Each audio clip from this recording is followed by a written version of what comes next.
Mika Salo, who replaced Zonta at BAR earlier in the season, accepted the challenge of substituting for Michael Schumacher. It's a great team. I'm really honored to be replacing Michael. Of course, it's unfortunate what happened to him, but it's a big chance for me, so I will take full advantage of it. In fact, in our opinion, we had two options: to take Luca from Minardi and use him as a spare driver. And considering the pressure, the tension which we know we will be living at the moment, we felt it was better to ask Mika Salo to drive the car.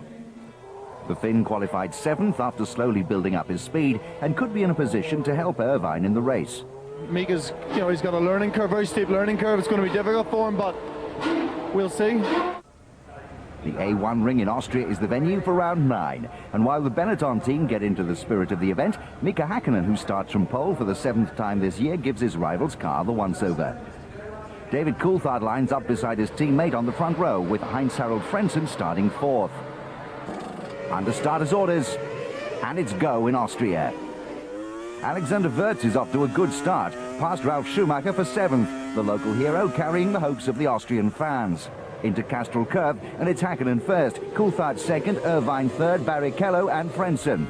Irvine really has his work cut out to do anything about the two McLarens. Coulthard's having a look, diving up the inside of Hakkinen into turn 2, and he's taken Mika off. There's Salo into the back of Herbert. Hakkinen stranded by the side of the circuit, waiting until the entire field has passed. Adrian Newey can't hide his frustration. Herbert's in for a new wing, but it won't be a quick stop. David Coulthard now leads the Austrian Grand Prix with a substantial gap back to Rubens Barrichello in 2nd.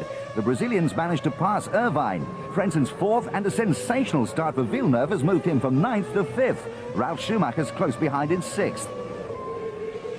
A disappointing start for Mika Salo in his first race for Ferrari.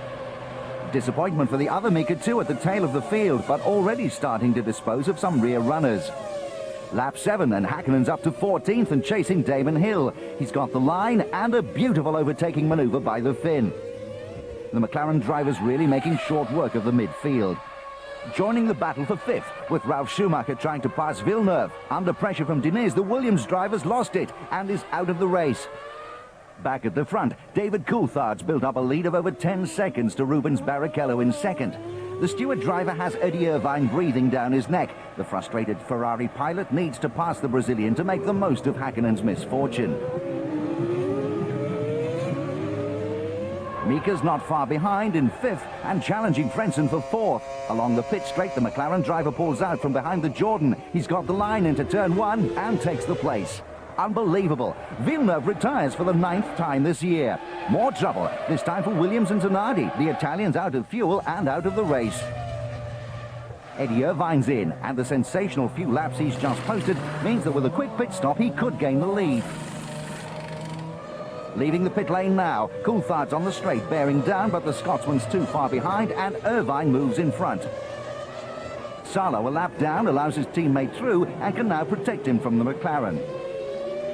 Mika Hakkinen still flying, passing Rubens Barrichello for 3rd. But it's worse than a lost podium for the Brazilian and Stewart. The Ford engine has blown the team's chances of points. Back with the leaders, and Irvine's feeling the pressure. Coulthard's really got the hammer down, creating tense moments in the McLaren and Ferrari garages. It's the last lap, and Eddie Irvine comes round to win his 2nd Grand Prix of the year to the elation of his team, making Ferrari's championship aspirations look a realistic prospect. I'm surprised they've beaten them yet, but at the same time I knew we weren't a second off them yesterday, and I knew we would be closer. I reckon really yesterday we were about half a second off, and today, normally in a race we go better, and I thought, if we get the strategy right, we can do the job. Irvine certainly has done the job, moving to within 2 points of championship leader Mika Hakkinen, with the McLaren 2nd and 3rd, Frentzen, Wurz and Diniz round off the top 6 finishers.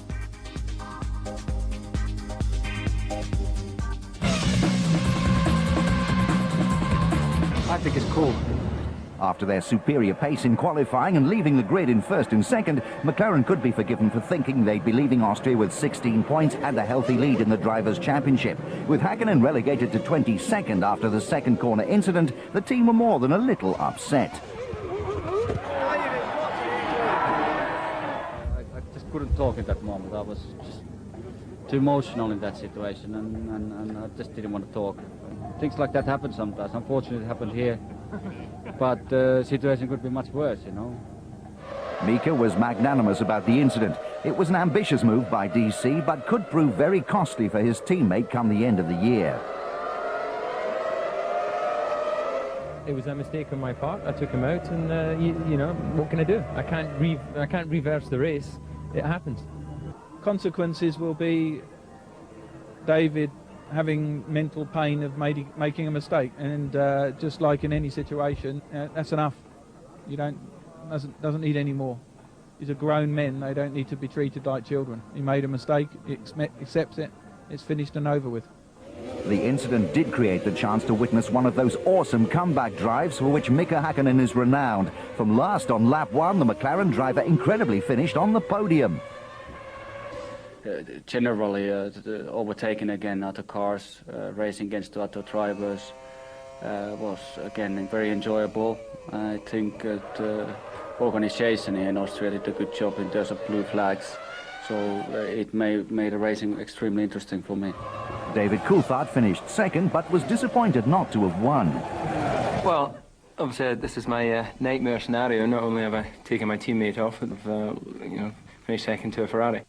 McLaren's mistakes helped Irvine to his second win of the season. You know, I just had to save fuel and try and save the brakes, and that's what I was doing. And then I started pushing and pushing. Then when Barrichello went in, that's when I really put the hammer down, and that's what got us ahead of DC. Eddie Irvine's sensational set of laps before pitting mirrored the tactics often used by Schumacher. This victory keeps Ferrari's championship dreams alive.